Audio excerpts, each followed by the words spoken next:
Hi guys, welcome back to Spilling the Tea podcast. This is Kiki and Haylin. And this is episode 11.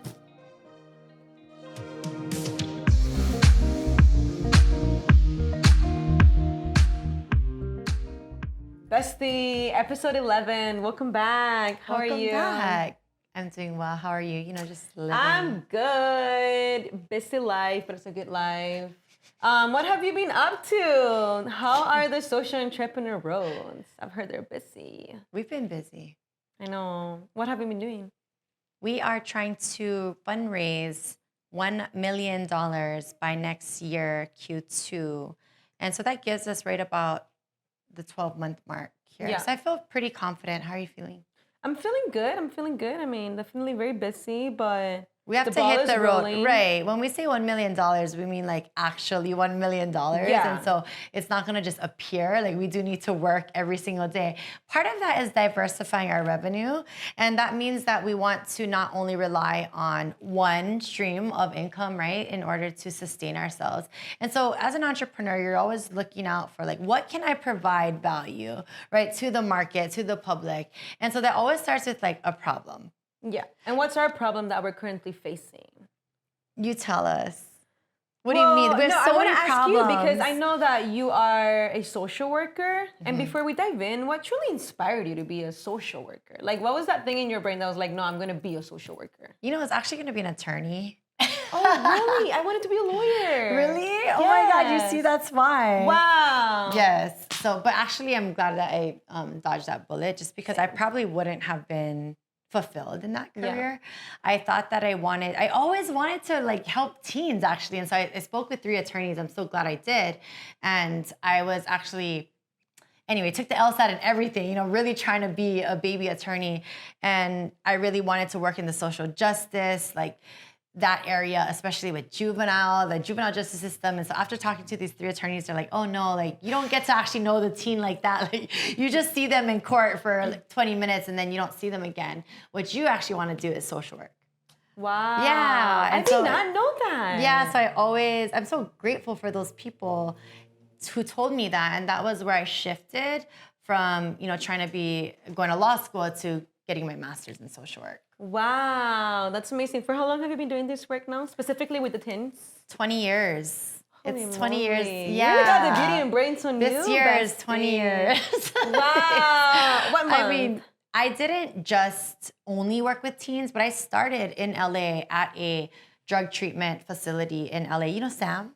Yes. Of course. Yeah. So Sam, who was my first mentee, I wasn't like a counselor yet, but I was like this weekend type of counselor at the drug treatment center. Like our teen mentors, volunteers. Yeah, kind of like that. Kind of like that. And so my kiddo, Sam, you know, he's like my first kind of mentee. And I've seen him grow up, really. And he actually is an LCSW now. And he got married last year. And so oh yeah, you did go to the wedding. Oh my God. And so again, right, that was before. I was just a volunteer. I wasn't licensed or anything. Now we understand boundaries. We understand like ethics, and you can't stay with your patient forever. However, you know, that was, I think, one of those kids that stick with you, and it continues to inspire me even on my journey today. Oh, that is so beautiful. I love it. Well, I mean, it is a very special bond just because, you know, you saw him grow, but he also saw you grow. Absolutely. And definitely you became an inspiration for him. I mean, clearly there's no doubt. So that's so beautiful. Good job, bestie.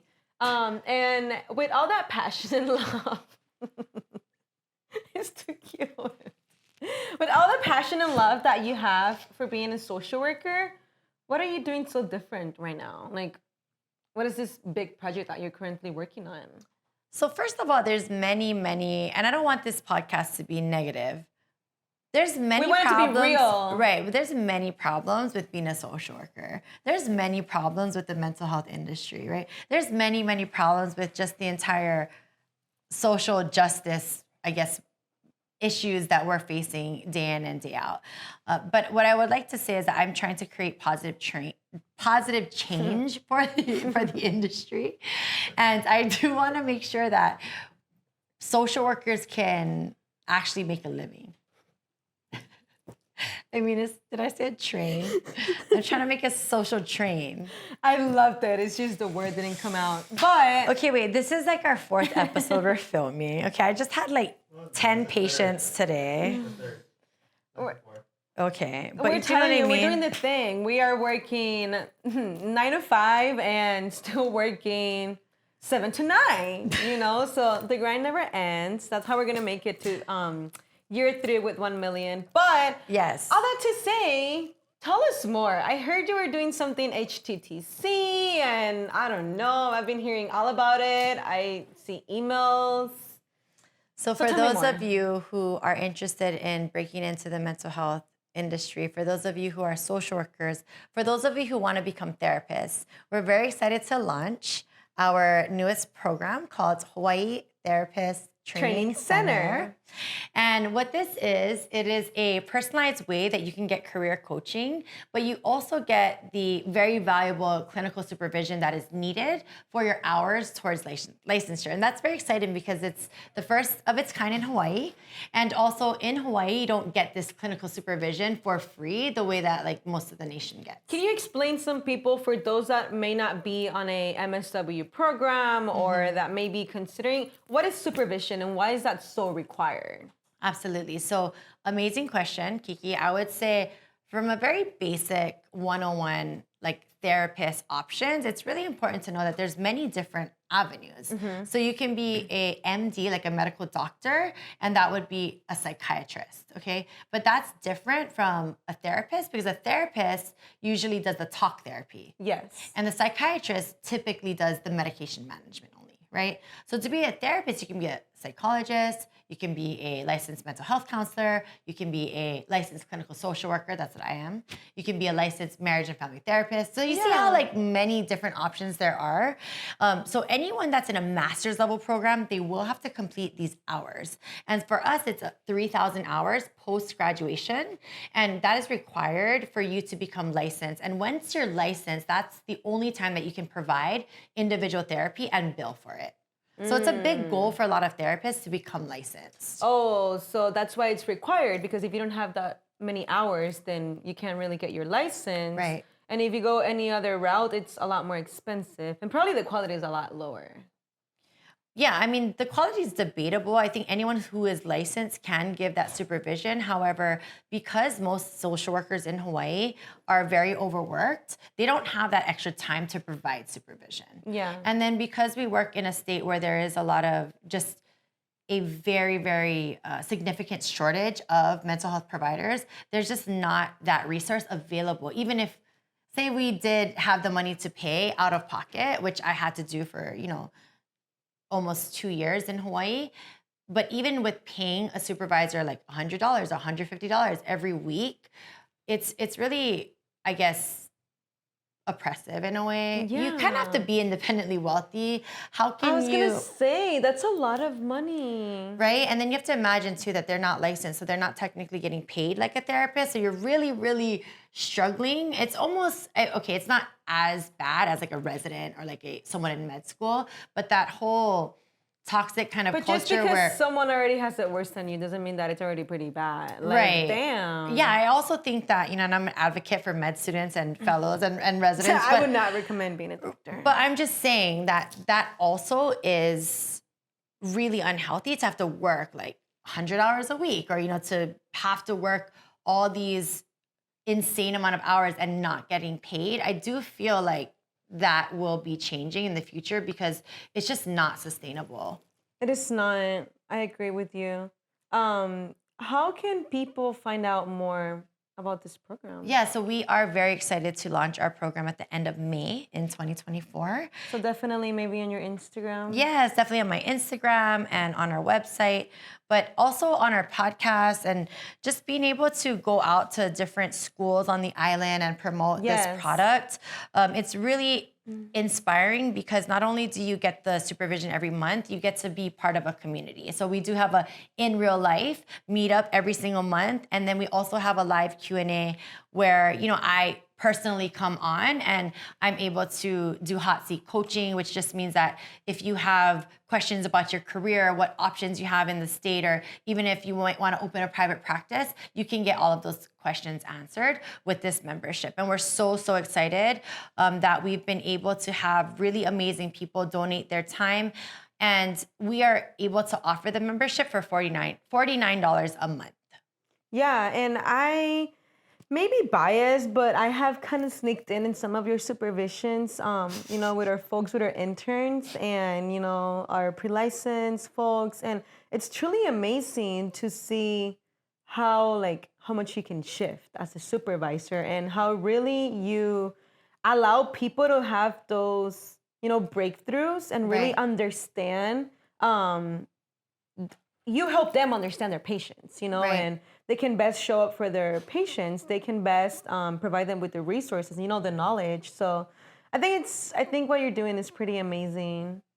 Thanks, Keeks. We're just trying to create change in the state. Yeah. Right? We really want to see the mental health industry flourish because we know that there's such a high need and there's such a high demand. And so this is one of the ways that we continue to try to really up-level the mental health delivery, but also Spill the Tea Cafe. And as a reminder, we try to do things differently there too. We really try to decolonize the way that mental health is delivered there. And maybe you can remind the viewers or the listeners about how we do things differently at Spill the Tea Cafe.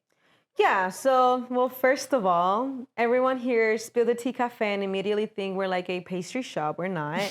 We are a mental health clinic, and, the teens don't walk into this empty white office with a bunch of intake forms, a very boring waiting area. No, they walk into a very colorful place, very welcoming, when they can hang out, play boba, we have free Wi-Fi, or they can join therapy. We have individual therapy, group therapy, and also we have, when every team comes in, they get to check in, get a name tag, put their pronouns. We also, continue to host this monthly free event where they can socialize. So we're more than just like your regular mental health clinic. And, allowing our interns to be teen mentors really gives them the experience of what therapy could be, when you talk about Sam and when you were just a mentee and all that. It's similar story, Right.